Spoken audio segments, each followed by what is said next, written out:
Nix was nothing but shadow and bone, a human wisp barely surviving in the floating metropolis of Helios Drift, where his kind were treated like vermin. The sprawling anti-gravity platforms and spiraling habitation pods that made up the city hung suspended in perpetual twilight. Massive transport vessels constantly arriving and departing through the atmospheric barrier, casting mammoth shadows across the already dim cityscape. 17 and sinewy, Nix navigated the labyrinthine markets of the lower sector with practiced ease. The overlapping cacophony of alien dialects and mechanical whirs had become the soundtrack to his existence. Merchants hawked exotic wares beneath canopies of synthetic fabric, while security drones patrolled overhead, their singular sensors sweeping the crowds for contraband and unregistered visitors. Every day, Nix sold salvaged tech to survive. He collected broken circuit boards, quantum capacitors, and neutrino cells discarded by wealthier denizens. The aliens called him gravity waste, or oxygen thief, but their derision bounced off him like rain on repulsion fields. He was used to being ignored or laughed at. Helios Drift had been constructed centuries ago as a neutral trading post between 15 different species. Over time, it had evolved into a stratified society with clear hierarchies. The upper platforms housed the wealthy and powerful, primarily Vex merchants and cerulean nobles. The middle layers contained the workforce, technicians, service providers, and bureaucrats. The lower platforms, where structure met machinery, belonged to the outcasts, refugees, the impoverished, and humans like Nix. Earth had lost its standing in the galactic community after a failed attempt to monopolize quantum transportation routes. As punishment, humans were restricted to menial roles throughout allied territories. On Helios Drift, they became the lowest caste, scavengers, cleaners, and occasionally spare parts for biological experimentation. One cycle, as solar filters dimmed to simulate evening across the drift, Nix made his way through the bustling central plaza of the lower sector. This was where the day shift workers purchased cheap meals before returning to cramped habitation units, where off-world traders sought bargains among second-hand goods, and where security was lax enough that even unregistered residents could move freely. In the middle of the transit intersection, the busiest spot in the sector where foot traffic flowed in 8 different directions, Nix noticed her. She sat cross-legged on the grimy pavement, her form huddled beneath layers of tattered fabric, so filthy it was impossible to determine their original color. Her extended hand trembled slightly, a small, dented bowl placed before her, collecting more dust than credits. Most commuters stepped around her without a glance. Some deliberately widened their path, as though poverty might be contagious. Security drones periodically hovered nearby but never intervened. Beggars were considered part of the lower sector's ecosystem, too insignificant to waste resources removing. What caught Nix's attention wasn't just the unusual position. Most beggars stationed themselves near food dispensaries or against walls, not in the middle of busy thoroughfares where they risked being trampled. There was something about her stillness, a quality of patience or resignation that seemed at odds with the desperate energy of typical street dwellers. As Nix approached, he caught glimpses of blue skin through gaps in her wrappings, not the pale blue of the aquatic Melusians, but a deeper, richer azure that seemed oddly familiar.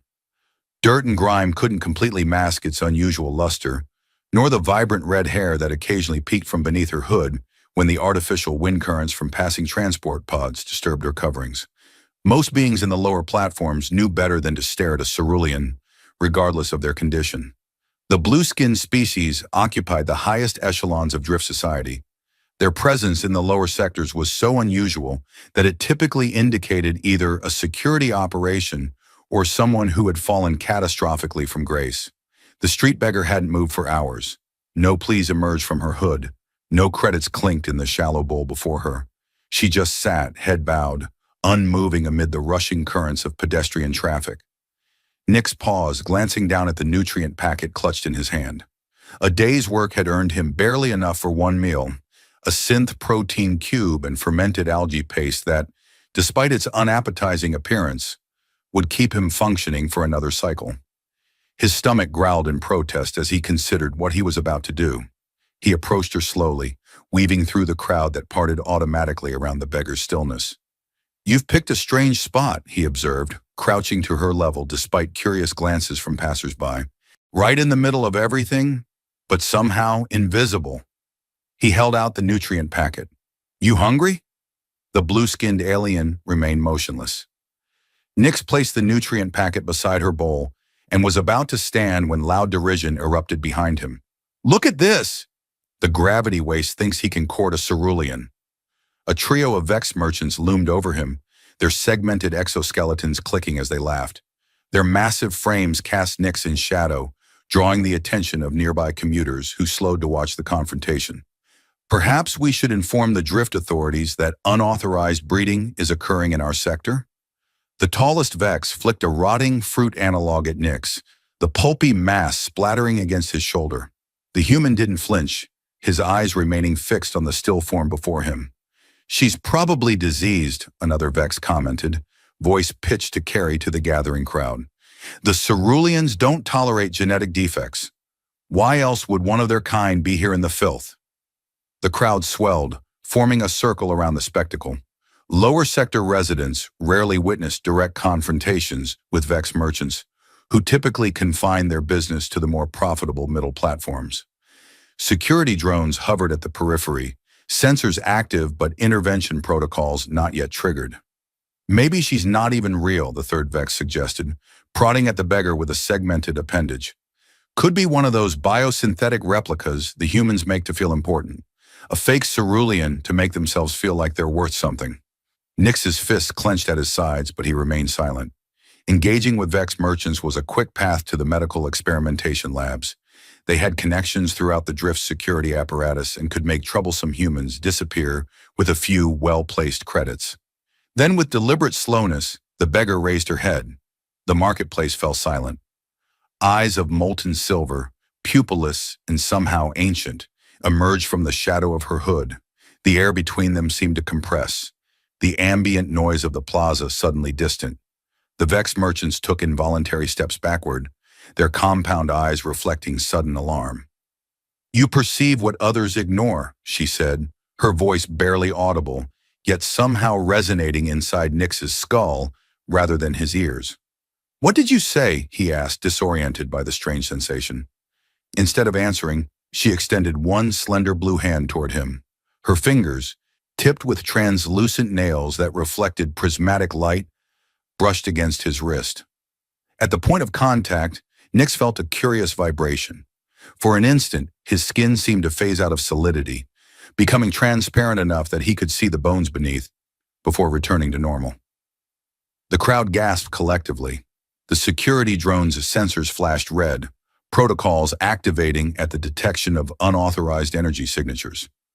The Vex merchants scattered, their previous bravado evaporating in the face of something they couldn't understand.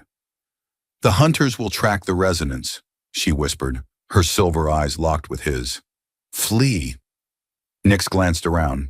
The crowd had doubled in size, citizens of a dozen different species craning to witness the strange interaction between a human scavenger and a cerulean beggar. He nodded almost imperceptibly and backed away, pushing through the mass of spectators. He made it 3 blocks before the public announcement system crackled to life. Attention lower sector residents. A security lockdown is in effect. Report any sightings of unauthorized quantum activity to the nearest enforcement officer. Repeat. Report any quantum activity immediately. The streets erupted into chaos as security forces descended from the upper platforms. Not the standard enforcers who patrolled the lower sectors, but elite units in sealed environmental armor, carrying weapons designed for precision incapacitation rather than crowd control. Nix ducked into a waste reclamation chute, sliding down to a processing level rarely visited even by maintenance workers. His heart hammered against his ribs, not from exertion, but from the lingering sensation of the beggar's touch. His wrist tingled with an unfamiliar energy, though no visible mark remained. The processing level hummed with automated machinery, massive systems that sorted and recycled the drift's never-ending stream of discarded materials. The air here was thick with industrial chemicals and purification agents, harsh enough that most organic beings avoided prolonged exposure. For Nix, who had developed resistance through years of salvage work, It provided perfect cover from bioscanners that might otherwise detect his presence. He navigated through narrow gaps between processing units, following maintenance paths that didn't appear on official schematics. Years of scavenging had taught him every hidden corner of the lower platforms, knowledge that had kept him alive when security sweeps claimed less cautious humans.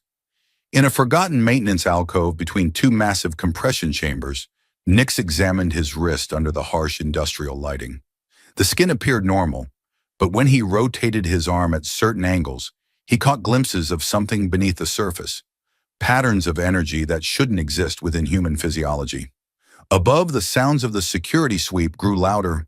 Specialized drones designed for confined spaces descended through ventilation shafts, their sensors calibrated to detect specific energy signatures. Nix pressed himself deeper into the alcove, hoping the surrounding machinery would mask whatever the beggar had done to him. A drone paused at the entrance to his hiding spot, sensor array scanning methodically. Nix held his breath, certain that discovery was imminent. Then inexplicably, the drone's indicators flickered from red to green. It registered his presence.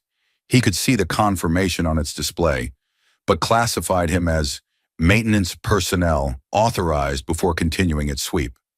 Nix exhaled slowly, confusion mingling with relief. Something had interfered with the drone's identification protocols, something connected to the energy patterns now flowing beneath his skin. He waited until the security sweep moved to adjacent sectors before emerging from his hiding place. The processing level connected to a network of maintenance tunnels that ran throughout the lower platforms, providing access routes for repair crews and emergency responders. These tunnels, often neglected in security planning due to their hazardous conditions, offered Nix his best chance of reaching his shelter undetected. That night, sleep evaded Nix. He lay on his thin sleeping pad in an abandoned atmospheric processing unit that served as his shelter, staring at the wrist the blue woman had touched. Nothing visible marked the spot, yet it tingled with an unfamiliar energy, as though molecules beneath his skin were vibrating at a frequency just beyond perception. The processing unit had once regulated oxygen levels for an entire residential sector. After being replaced by more efficient technology, it had been scheduled for recycling, until Nix disabled its tracking beacon and converted the main chamber into a living space. The continuous hum of auxiliary systems provided white noise that masked his presence from security scans, while maintenance access points allowed him to come and go undetected. Public communication channels buzzed with rumors of the incident. The story had already grown in the telling. A cerulean noblewoman disguised as a beggar, a human with strange abilities, a quantum disruption in the middle of the transit plaza. Security forces had cordoned off the intersection, scanning for traces of unauthorized technology. Most disturbing were the official bulletins now streaming across all information networks. Caution! Report all sightings of this human immediately. Nix's face, captured by security drones during the encounter, accompanied the warning. The designation beside his image read, Priority Alpha, a classification typically reserved for violent extremists or high-level security threats. When exhaustion finally claimed him, Nix dreamed. He saw a vast chamber constructed of biosynthetic composite that pulsed with blue energy flows.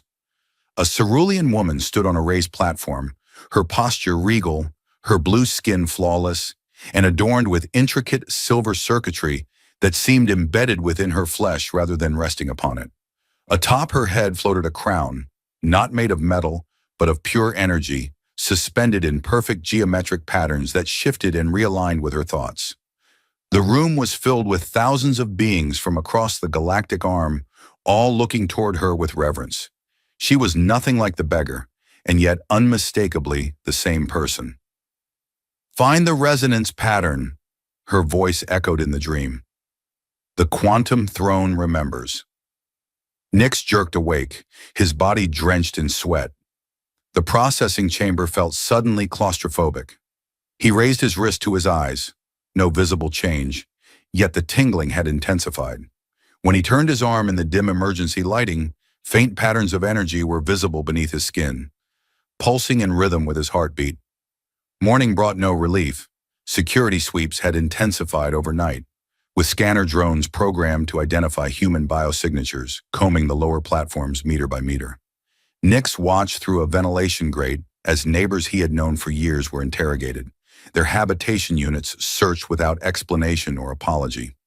Using maintenance tunnels and service conduits, he made his way back to the transit plaza where he had encountered the beggar. Security forces had established a perimeter, but from a maintenance hatch in the ceiling, Nix could observe their activities undetected. The beggar was gone, but officials from the upper platforms, actual ceruleans in elaborate environmental suits, supervised as technicians operated advanced scanning equipment over the exact spot where she had sat. The precision of their search and the sophisticated equipment deployed suggested this was far more than a routine security operation. He watched as the technicians carefully collected something from the pavement, a single plasma filament, no longer than his smallest finger, pulsing with faint energy.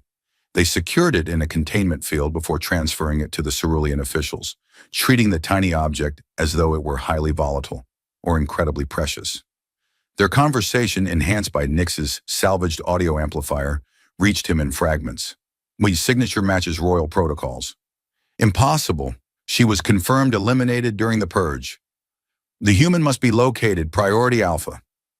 As the team prepared to depart, Nix shifted position for a better view. The maintenance hatch creaked beneath him, drawing the attention of a scanner drone. He retreated hastily through the service tunnel, but not before the drone logged his presence. Alarms blared throughout the sector as he fled, security forces converging on his position with unprecedented speed. Nix navigated the maintenance network by memory and instinct, making random turns and doubling back to confuse pursuit. The energy patterns in his wrist pulsed more intensely with each passing moment, as though responding to his elevated heart rate or the proximity of the security forces. He emerged in the recycling complex where massive compactors crushed and sorted refuse from throughout the drift.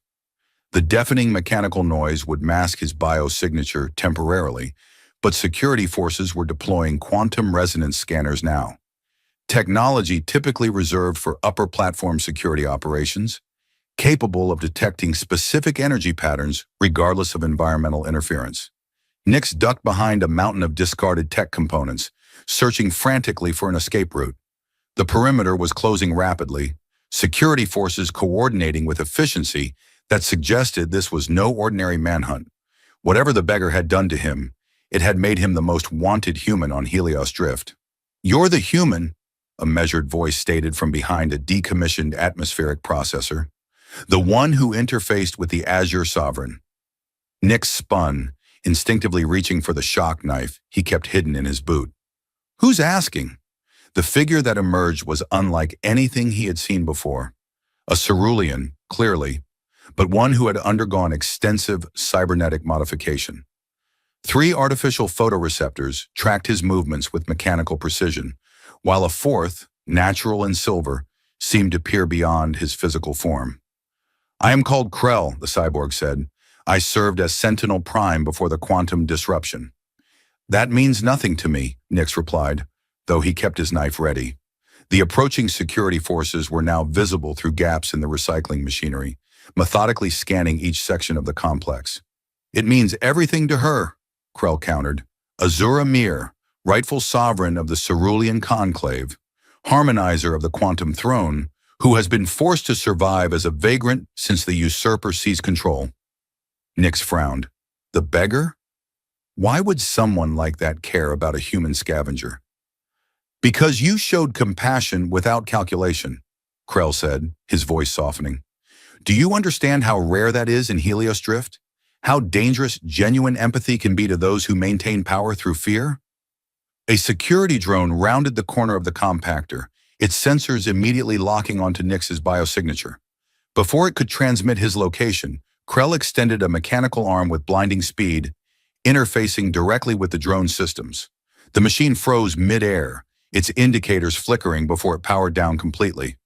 "Security forces have saturated this sector," Krell observed, retrieving the disabled drone and extracting its memory core. "We must move quickly if we are to reach safety." "We?" Nix questioned, still keeping his distance from the cyborg. "I don't even know what's happening to me. Why should I trust you?" Krell's organic eyes studied him with unexpected empathy. "Because the energy patterns now flowing through your system will kill you without proper stabilization." The quantum resonance between cerulean and human neural architecture was theoretical until today. No one anticipated a successful transfer, least of all Azura herself. "She did this to me without knowing what would happen," Nix demanded, anger briefly overriding his fear. "She took a calculated risk because the alternative was extinction," Krell replied calmly. 8 cycles of hiding, watching her people transformed into tools of oppression, while the usurper systematically eliminated anyone who remembered the truth. Distant explosions shook the recycling complex, security forces breaching the outer perimeter with focused demolition charges rather than attempting to navigate the maze of machinery. The methodical approach suggested they were willing to destroy significant infrastructure to capture one human fugitive. "Time is critical," Krell urged. "You can seek answers from Azura herself once we've reached safety." Nix hesitated only briefly before nodding. "Lead the way." Krell moved with unexpected grace for a being so extensively modified, navigating between processing units with precision that suggested intimate familiarity with the complex. He led Nix to a maintenance shaft hidden behind a chemical filtration system, a narrow tube barely wide enough for humanoid forms that descended deeper into the drift's infrastructure than Nix had ever ventured. "This access point doesn't appear on standard schematics," Krell explained, activating a panel that caused the shaft's interior to illuminate with soft blue light. It was installed during the original construction, but deliberately omitted from subsequent revisions, an escape route for maintenance personnel in case of catastrophic system failure. The shaft extended downward at a steep angle, disappearing into darkness beyond the range of the illumination. Nix peered into the passage with understandable hesitation. "How far down does this go?" "Approximately 700 meters, Krell replied, "below the lowest habitation level, into the structural foundation of the drift itself." "And that's where we'll find the beggar?" Nix asked, still struggling to reconcile the filthy street dweller with the regal figure from his dream. "Azura," Krell corrected gently. "And yes, she maintains a sanctuary in an abandoned water purification facility that predates current administration control. The surrounding liquid serves as a natural quantum dampener, hiding her presence from standard security scans." The sound of security forces grew louder, systematic destruction of equipment as they closed in on their target. Nix took a deep breath and stepped into the shaft. The gravity field inside immediately adjusted, reducing his weight to allow controlled descent without mechanical assistance.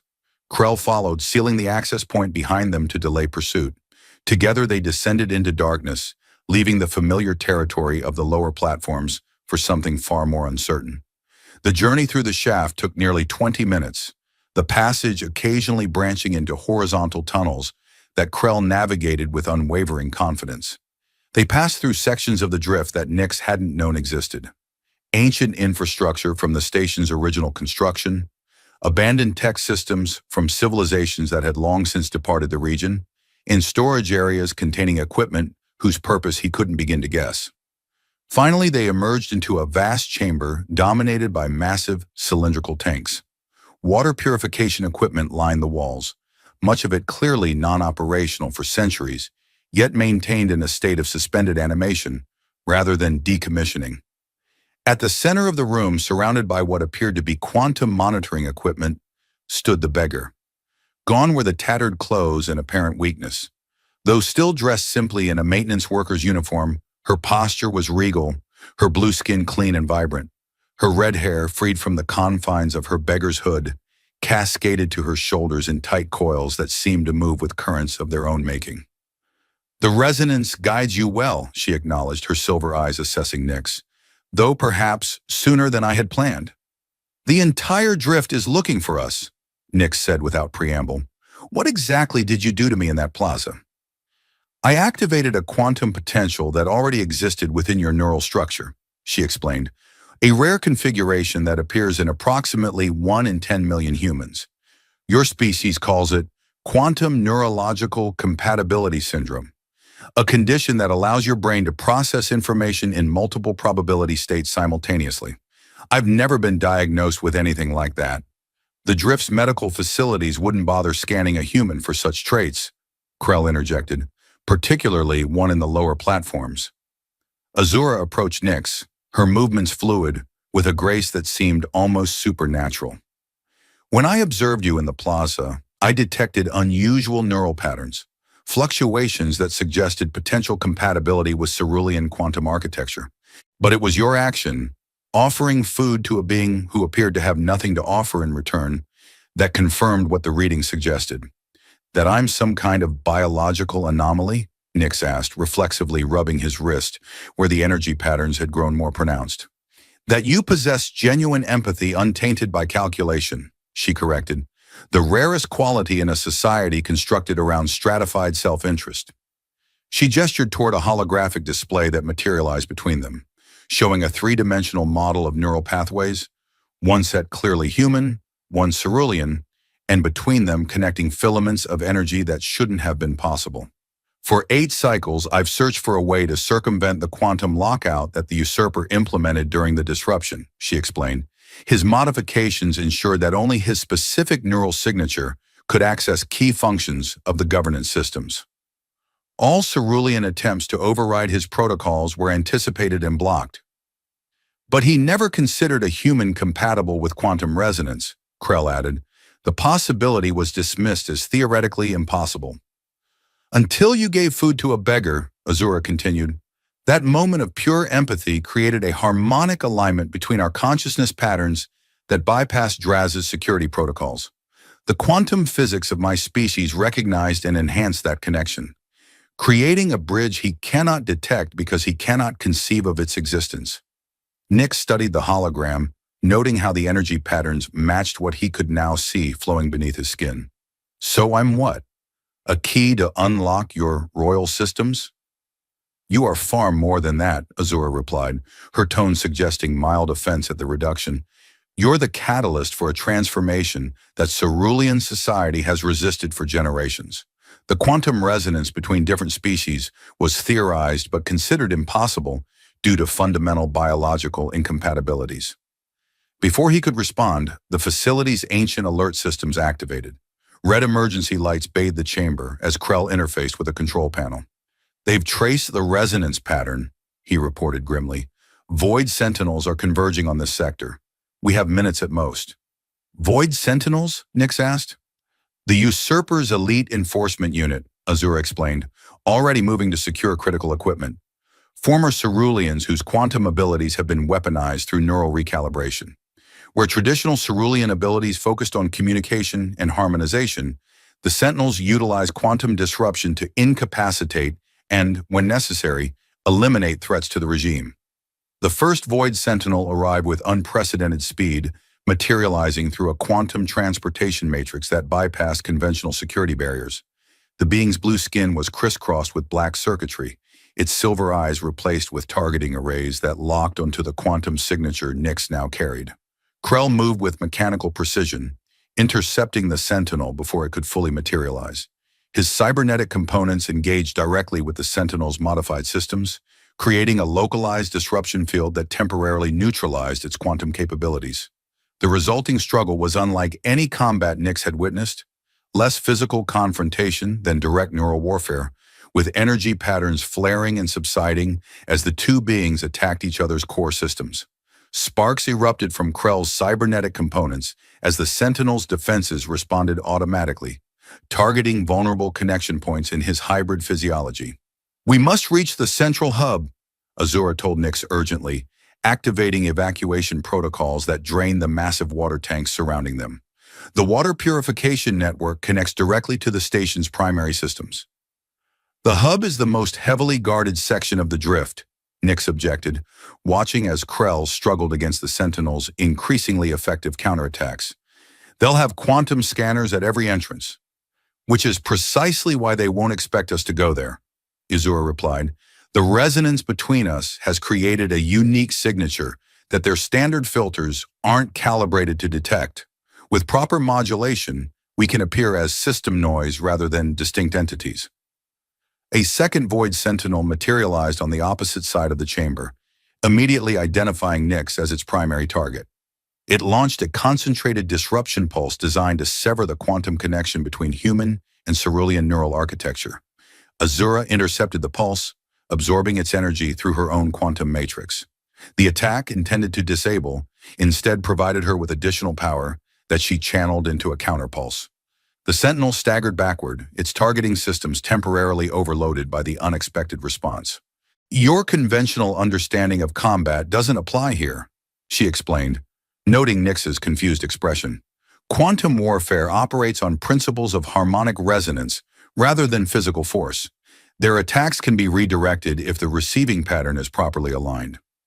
The facility shuddered as more Sentinels arrived, their combined presence creating a destabilizing effect on the ancient systems that had protected Azura's sanctuary for 8 cycles.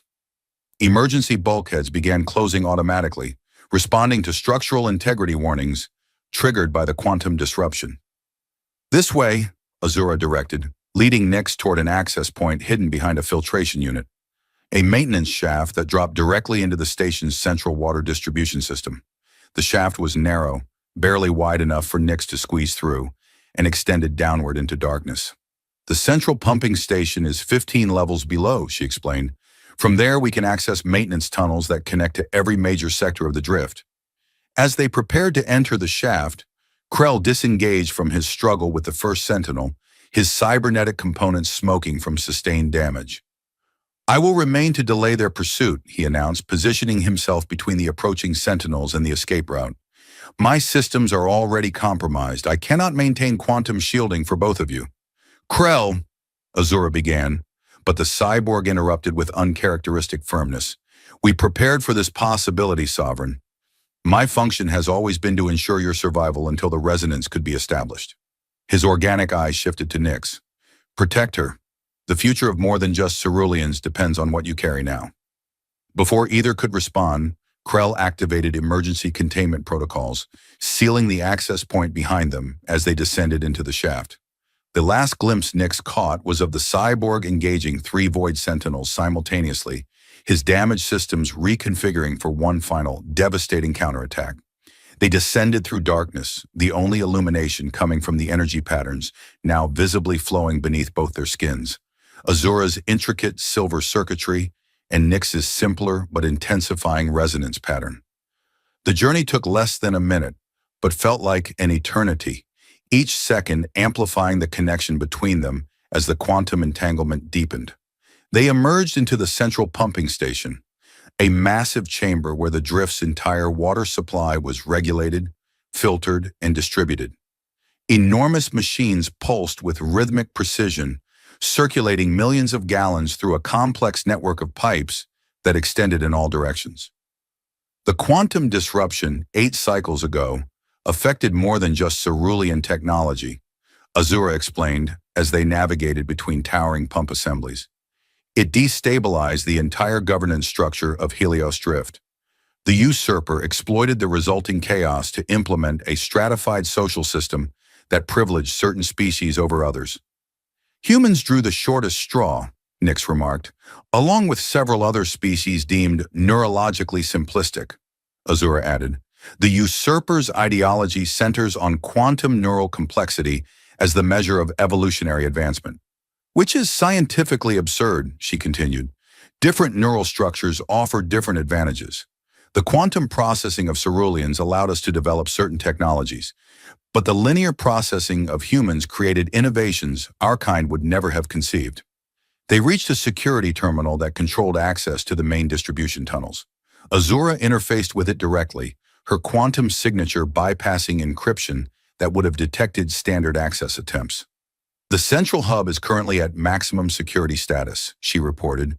"The usurper has initiated station-wide protocols ostensibly responding to a terrorist threat, but actually designed to locate us. Let them search," she continued with unexpected confidence. "Their understanding of quantum resonance is fundamentally flawed. They're looking for 2 separate signatures, mine and a human anomaly. They don't understand that we now register as a single hybrid pattern." The terminal flashed green, and a section of wall retracted to reveal a maintenance tunnel large enough for them to walk upright. Unlike the previous shaft, this passage was well lit and regularly used by service personnel. "We need to move quickly," Azura advised. "Maintenance teams conduct hourly inspections of these corridors during peak consumption periods." As they proceeded through the tunnel, Nix observed that it gradually inclined upward, carrying them toward the heart of Helios Drift. The quality of materials improved noticeably, from the utilitarian metals of the lower platforms to advanced composites designed for both functionality and aesthetics. The central hub houses the drift's primary systems, Azura explained as they walked. Environmental control, communication arrays, defensive capabilities, and most importantly, the quantum network that once connected all residents equally. I thought the quantum network was cerulean technology, Nick said. Originally, yes, she acknowledged. But when Helios Drift was established as a neutral trading post, our ancestors adapted the technology to interface with all sentient neural patterns. It became the foundation for a truly integrated society where biological differences enhanced rather than divided the community. Until the usurper, she added darkly, his manipulation of the network transformed it from a communication medium to a control mechanism. Most residents don't even realize how it influences their thoughts and perceptions, subtly reinforcing species hierarchies and preventing unified resistance. They reached a junction where the maintenance tunnel intersected with a primary access corridor. Beyond this point, security would increase exponentially as they approached the central hub. Azura hesitated, her silver eyes distant as she processed quantum information beyond Nix's perception. The resonance between us can temporarily disrupt the usurper's control protocols, she said, but we must reach the primary interface chamber to implement a permanent solution, the neural nexus. And that solution is, Nix prompted, reactivation of the original quantum harmonization matrix, she replied, a restoration of the network's fundamental purpose, connection rather than division.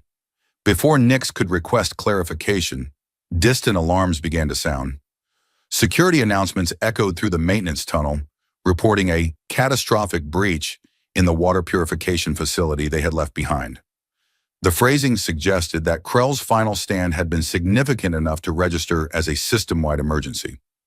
They'll implement emergency lockdown procedures, Azura assessed. All maintenance access points will be sealed automatically. So we're trapped? Nix asked. Not yet, she replied, studying the junction ahead. Emergency protocols prioritize personnel evacuation over security containment. If we trigger environmental warnings in this sector, the system will create evacuation routes that bypass standard checkpoints. With practiced efficiency, she accessed an environmental control panel, reprogramming its sensors to detect non-existent contaminants in the air supply. Almost immediately, warning systems activated, directing all personnel to evacuation points while automated systems initiated containment protocols. They moved quickly through now empty corridors, emergency lighting casting eerie shadows as containment barriers descended behind them, creating a one-way path toward the heart of the central hub. The false atmospheric emergency had worked perfectly, clearing all opposition except that which awaited them at their destination. The neural nexus chamber occupied the exact center of Helios Drift, a perfect sphere suspended within a larger chamber, accessible only by a single bridge that extended from the outer wall. The sphere itself was constructed of quantum molecular materials that shifted and realigned in response to the thoughts of those who entered it. As they approached the bridge, the chamber's exterior became transparent, revealing the usurper Draz waiting within. Once a cerulean military strategist, he had transformed himself through forbidden technologies, his blue skin now interlaced with black circuitry that pulsed with sickly energy, his silver eyes replaced with artificial constructs that glowed red in the chamber's dim light. Azura, he acknowledged, his voice carrying through the chamber's communication systems, you've become quite resourceful during your exile, using a human as a quantum conduit, both brilliant and disgusting. It's over, Draz, she responded, stepping onto the bridge with confidence that belied the danger. Your control of the quantum network is failing. The resonance pattern has already begun restoring the original harmonization protocols. Temporary anomalies, he dismissed, easily corrected once I've extracted the pattern from your pet human and analyzed its properties. Nix tensed at the implied threat, but Azura placed a restraining hand on his arm. You've always misunderstood the fundamental principle of quantum harmonization, she said, continuing forward. It cannot be forced or controlled, only facilitated. The network responds to resonance, not dominance. A philosophy that led to weakness, Draz countered. Under your brief leadership, Cerulean influence diminished as you granted other species equal access to our technologies. I merely restored the natural order. There is nothing natural about the hierarchies you've constructed, Azura replied, now halfway across the bridge. They're artificial constraints imposed through quantum manipulation of thought patterns. As she spoke, Nyx noticed that the resonance in his wrist had intensified to unprecedented levels. His skin was now permanently translucent, the pattern of energy beneath it pulsing in perfect synchronization with similar patterns visible beneath Azura's blue skin. The quantum network was designed to enhance communication and understanding between different neural architectures, Azura continued, not to elevate one above others. Draz laughed, the sound distorted by his modifications. Communication and understanding are luxuries of the powerful. Survival requires dominance. Then explain how I survived, she challenged. Alone, hunted, disconnected from the network that sustains our consciousness. Yet here I stand. An anomaly I intend to correct, Draz replied, activating controls within the chamber. The bridge beneath them trembled as security protocols engaged, attempting to isolate them from the inner chamber. But something unexpected occurred. Instead of sealing, the chamber's entrance dilated further, responding to the combined quantum signature of Azura and Nyx. Impossible, Draz muttered, his artificial eyes widening as his commands were overridden. The chamber recognizes the true harmonic pattern, Azura observed, her posture straightening as the network's response confirmed her authority. The resonance is realigning the network. Nyx stepped into the quantum interface chamber alongside Azura, feeling the entire structure vibrate in response to their presence. Inside, the walls pulsed with complex patterns of energy, mapping quantum connections that span the entire station and beyond. At the center floated a device unlike anything Nyx had ever seen. Not mechanical, not biological, but something between. A three-dimensional representation of quantum pathways that shifted and realigned constantly, mapping the conscious connections of every being throughout Helios Drift. The neural nexus, Azura identified, focal point of the quantum network. Draz positioned himself between them and the nexus, activating personal defensive systems that surrounded him with a field of disruptive energy. You may have found a way to bypass standard security, he acknowledged, but you cannot overcome 8 cycles of systematic reconfiguration. The network now operates according to my parameters. Parameters based on a fundamental misunderstanding, Azura replied, stepping forward despite the danger. The quantum network doesn't respond to commands. It responds to resonance patterns, and the strongest pattern has always been genuine connection between different consciousness types. As if responding to her words, the neural nexus pulsed with increased intensity. Throughout Helios Drift, residents of all species experience a momentary clarity, a brief lifting of the subtle influences that had shaped their perceptions for years. Draz sensed the change and moved to intercept, drawing a weapon designed specifically to disrupt cerulean quantum functions. Enough philosophy, he snapped. Your interference ends now. He fired at Azura, but Nyx, acting on instinct driven by their quantum connection, moved between them. The weapon's energy struck him directly, designed to sever cerulean neural patterns, but encountering human physiology instead. For a moment, Nyx's entire body became transparent, the quantum resonance pattern within him fully visible and pulsing with unprecedented intensity. Rather than disrupting the pattern, the weapon's energy was absorbed and amplified, the unique properties of his neural architecture transforming what should have been destructive into something constructive. Nyx staggered but remained standing, the resonance now flowing freely between him and Azura, creating a unified field that expanded to encompass the neural nexus itself. What have you done? Draz demanded, backing away as his weapon proved not merely ineffective, but counterproductive.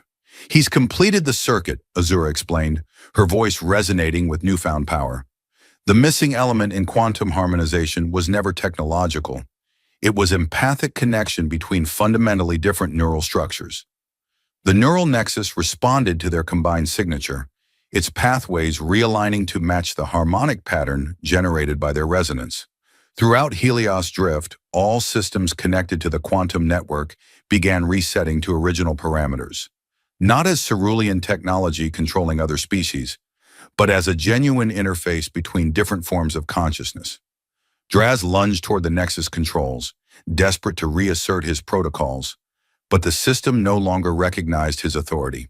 His modifications, designed to dominate the network, now isolated him from it.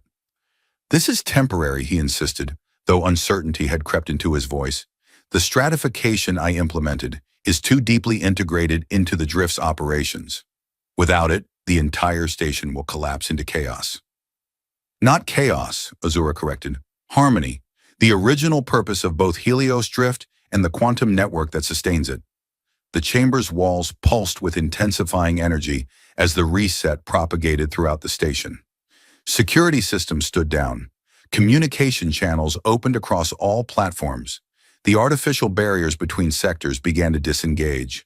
"You've doomed us all," Draz snarled, activating his final contingency.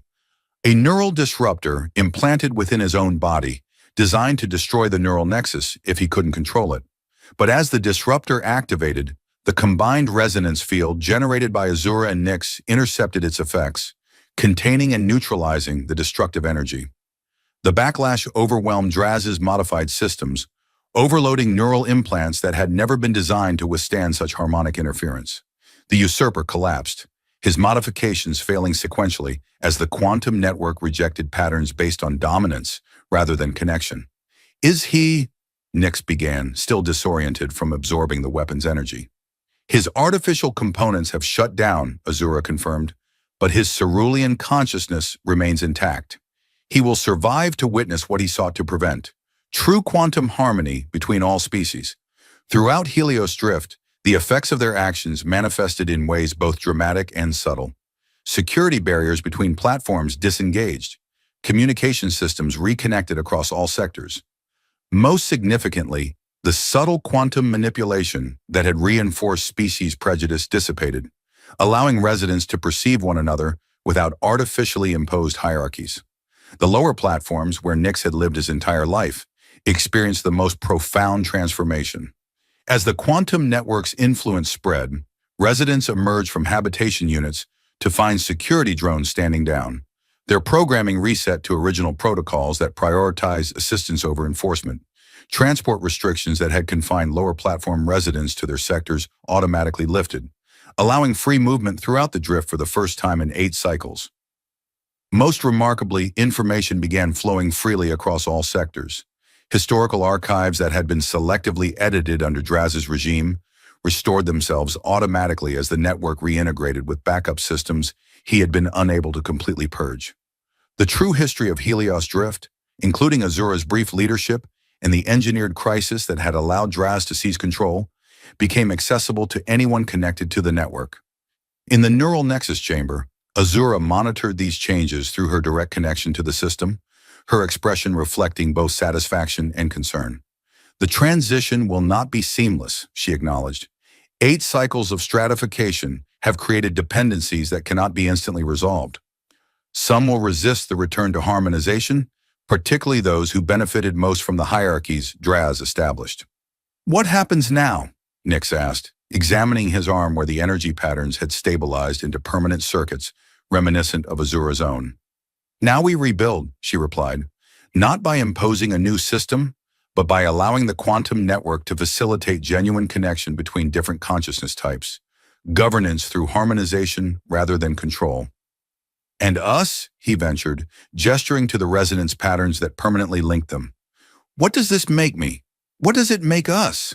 Azura studied him with silver eyes that reflected complexity beyond simple definition. "The quantum resonance has created something unprecedented, a bridge between consciousness types that were thought fundamentally incompatible. Neither fully human nor cerulean, but something between that expands the potential of both." "That's not really an answer," Nyx observed with a hint of humor. "Because the answer will develop as we do," she replied. "The resonance between us isn't static.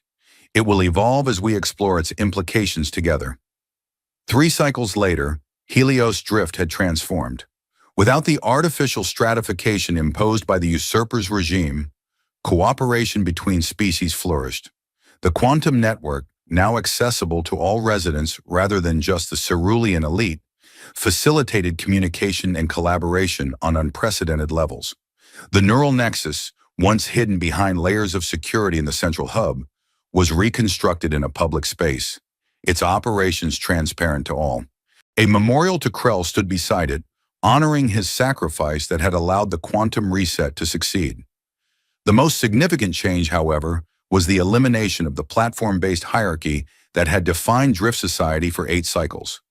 Residents now chose their locations based on practical considerations, rather than enforced stratification, creating naturally diverse communities throughout the station. Nick stood on an observation platform overlooking the main atrium, watching as members of a dozen different species moved freely through the space. The transit plaza where he had first encountered Azura had been transformed into a public forum where representatives from all consciousness types participated in governance discussions, their diverse perspectives enhanced rather than homogenized by the quantum network's harmonization. Strange to think it all started with a nutrient packet, he reflected as Azura joined him at the railing. It started with recognition, she corrected. You saw me when others chose not to. Not as a cerulean, not as a sovereign, but simply as a being in need. I saw a hungry person, he said simply. Nothing special about that. Precisely what makes it extraordinary, she replied. Genuine empathy without calculation or expectation of return. The foundational principle of quantum harmonization that Draz could never understand. Nix's appearance had changed subtly since their confrontation in the Nexus chamber. The quantum patterns that had initially manifested as translucent energy beneath his skin had stabilized into permanent circuits. Less elaborate than Azura's, but clearly of the same origin, marking him as neither fully human nor cerulean, but something unprecedented. The Vex delegation has requested your presence at tomorrow's governance session, he reported, having taken on the role of liaison between different consciousness types as his unique neural architecture allowed him to translate concepts that were otherwise incomprehensible between species. Even those merchants who mocked me in the transit plaza now speak of the human perspective as essential to balanced decision-making. People evolve when given the opportunity, Azura replied. Even those who once benefited from division can recognize the advantages of harmony. And what about us? Nix asked, the question that had remained partially unresolved through the chaos of reconstruction. This connection between us, is it just political? Strategic? She turned to face him fully, her silver eyes meeting his. The quantum resonance didn't create artificial feelings, Nix. It simply revealed what was already harmonically compatible. Your capacity for compassion, despite hardship, my recognition of worth beyond traditional hierarchies. So not just convenient after all, he said with a small smile. Essential, she corrected, extending her blue hand to meet his. Where their fingers intertwined, the resonance brightened, visible even to those watching from the atrium below. In the transit plaza, where a hungry beggar had once sat unnoticed, a holographic monument now stood. It depicted a human offering sustenance to a cerulean in disguise, a simple gesture that had ultimately rebalanced an entire society. The inscription, written in every language spoken on the station, read simply, "Resonance begins with recognition."